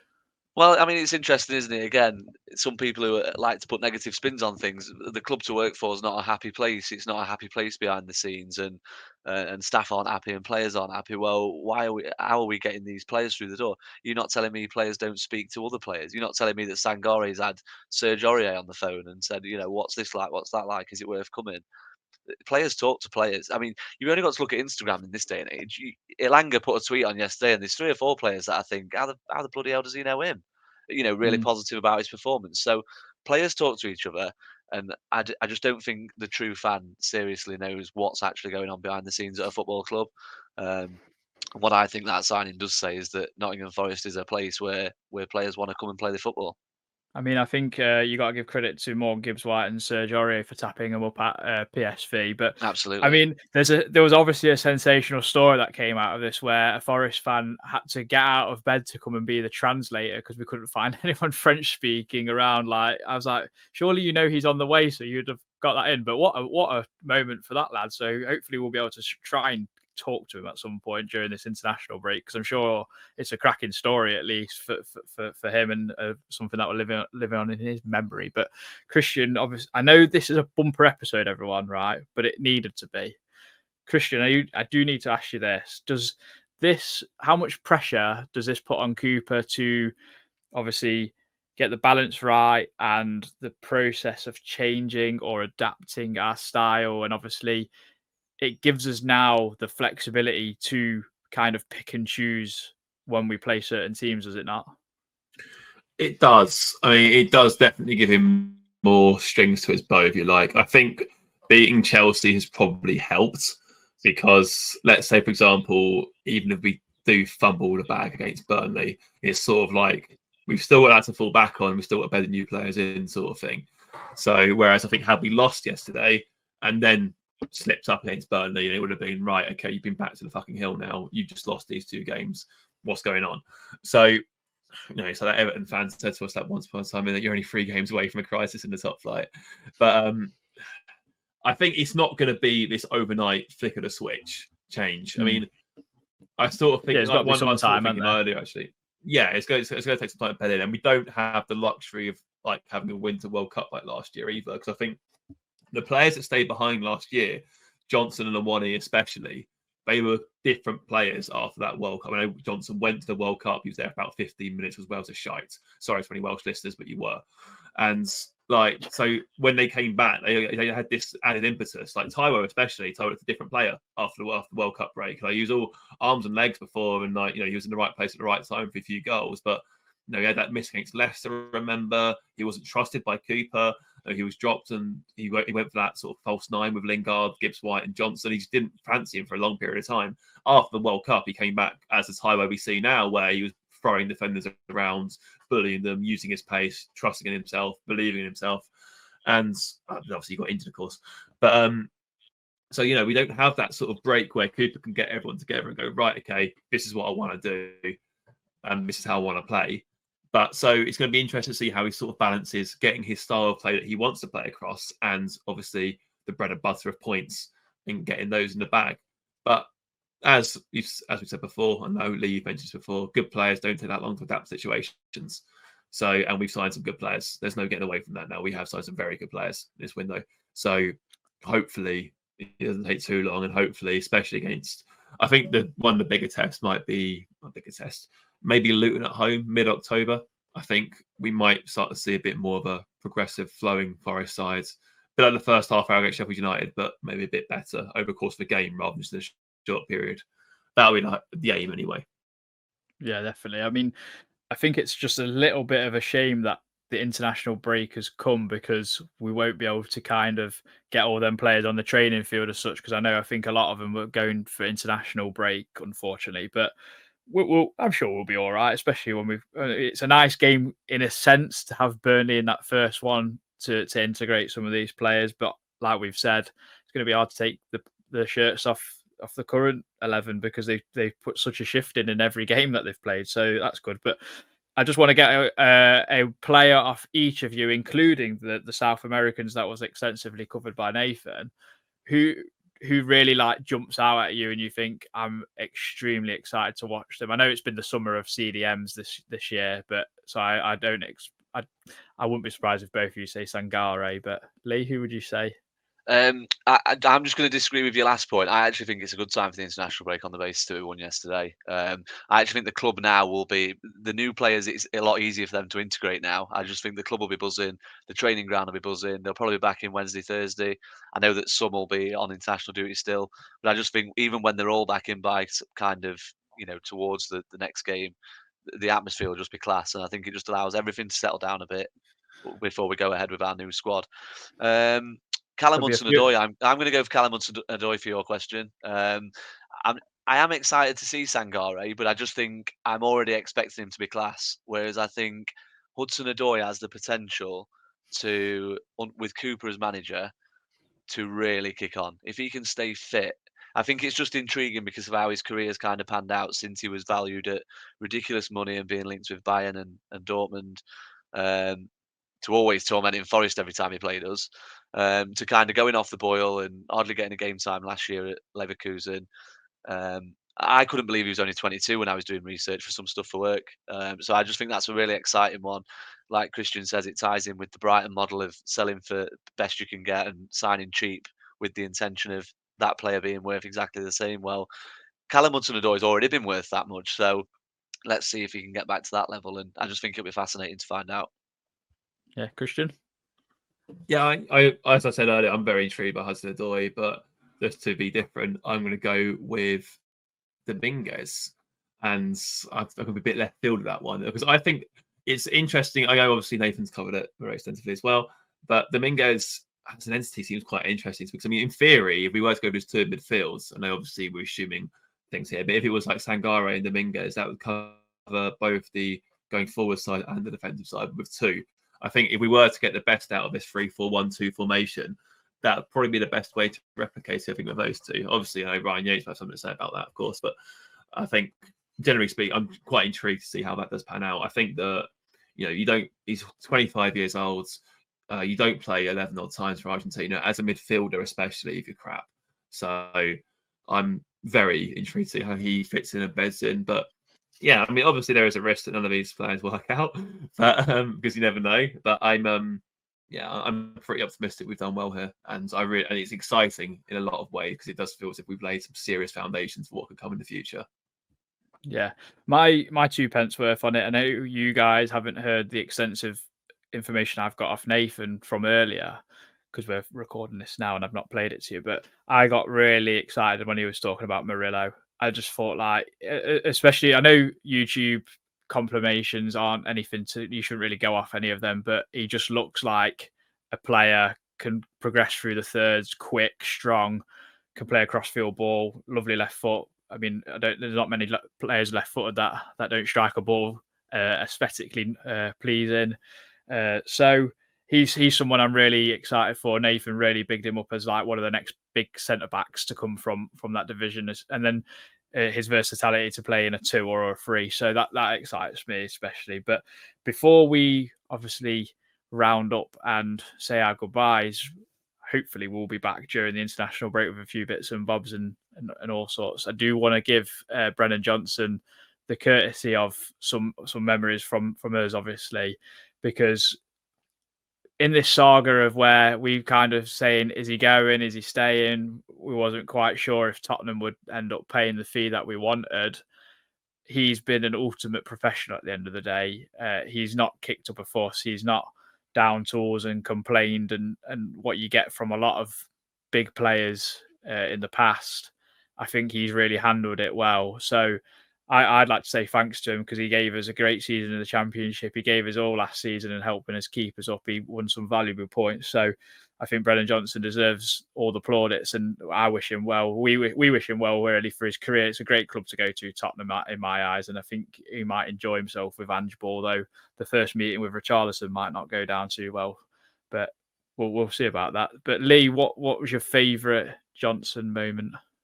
A favourite moment of mine, I think, was at a game that I wasn't actually at. The second leg of the playoffs. The first leg of the playoffs against Sheffield United. Just putting it was supposed to put the seal on, wasn't it? I know we conceded late, but I don't know, just in front of our own fans, just the roaring emotion that came out with that second goal. I just genuinely thought there was belief there, and I don't know, it couldn't have been a better player for that to happen to. Obviously, the celebration after, and even Cook smoking the firework, wasn't he, after that, and all that sort of stuff that came with it. So yeah, I mean, there's loads of moments. It's hard to pinpoint one. That one just sticks in my mind because having seen watching it on the telly and that, and the roar of the crowd and Johnson's reaction. It was I just think, like I said on the last pod, I just hope we don't get. I've not seen any yet, to be fair, so I don't think it'll be the case. I just hope we don't get the whole, oh, he's crap anyway. We've seen it with Spence, oh, he can't defend, and all these myths come to light when you sell a player. They should just be parked and kept to your own opinions with that, because it's complete bollocks. He wasn't crap, he was quality. In terms of our academy, for me, he's probably the best player that's come through it and had an impact on the Forest team. So yeah, I mean, fair play to him. I wish him the absolute best of luck. He scored against Derby a couple of times as well, didn't he? Which is always, they're always good moments. He just struck me as a player that gave everything as in Ryan Yates does, but he was always a bit like Joe Lolly did, in the sense of when things went bad, it kind of impacted him. You could tell that he felt bothered by his poor performances. So yeah, I think I wish him the best of luck, and it's interesting to see how he'll do at Tottenham, because I mean, Darren Bent went to town, didn't he? He doesn't think he's anywhere near as good as the players they've got, and this, that, and the other. But I think in a team that plays like Postecoglou wants them to play, he could thrive in that system with more of the ball. So it'll be interesting to see. And as a Forest fan who's loved watching him play, then I do hope he smashes it there. To be fair, except for when they play us. Yeah, Christian, your thoughts? It's weird. I mean, it's testament to how good Brennan Johnson is that he was the only man that could secure Chris Hughton a point in that awful 7-game run of the season where we didn't win any games. Obviously lost the other 6, didn't we? He scored against Derby. It's hard. I think in terms of pure euphoria, I think you look at the first goal, the second leg against Sheffield United. I mean, even then, with the way we played after that. That was such an important goal. He had the bollocks to take a penalty afterwards and scored one. That has to be up there. There are so many. I think been the first player since his dad to score in both playoff legs as well. I think that's what he did, isn't it? Yeah. He's obviously scored the home and away legs. Yeah. The goal against Leeds to win 1-0 last season, that was so important. Obviously scoring twice against Derby, the winner against Derby in turn one those it turned out. I found out the Spurs asked me earlier on that podcast I did for them, and they said, like, does he turn up in like big games or rival games? I was like, yeah, he does. Like, generally speaking, we don't I don't really count Leicester as a rival. We've got 3 goals against them. Scored twice against Sheffield United. We've got a lot of needle with them. Scored twice against Derby. Obviously, hate them more than anything. So, there's so many moments. I think it's just, I agree with you, Adam, in that I think he will be a good fit at Spurs. He'll have more possession. He'll utilize his strengths more. He'll grow as a player very well there, and I'm excited to see his development. I'm very, very pleased for him. Like, I think it's a good move for all concerned.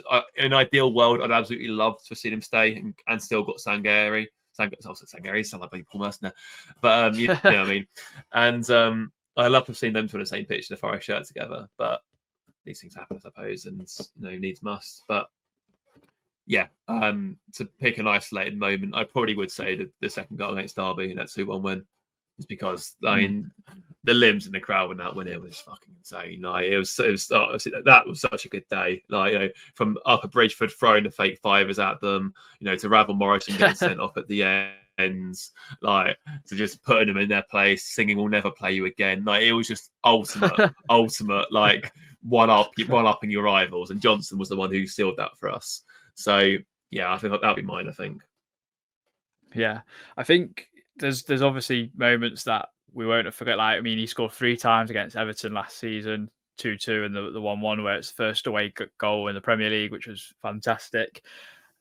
Obviously, you've all mentioned all the really, really good moments, but for me, I think the game where I think you've arrived was Blackpool away in the Championship promotion season. I think the volley he scored, the technique was brilliant, and then the chip was audacious. So I kind of thought, you've got something here, kid. Like I said, I wish him all the best. He has frustrated me at a lot of times where you think, why aren't you not hanging out more wide, and why aren't you going to beat a man, etc., etc. But he's a young lad. He'll definitely do well for Spurs in that system. So yeah, we wish him all the best and good luck, Brennan. So that is it. But if you've enjoyed this episode of Red Side of Trent, I know it's been a bumper one. Hopefully you've stuck with us till the end.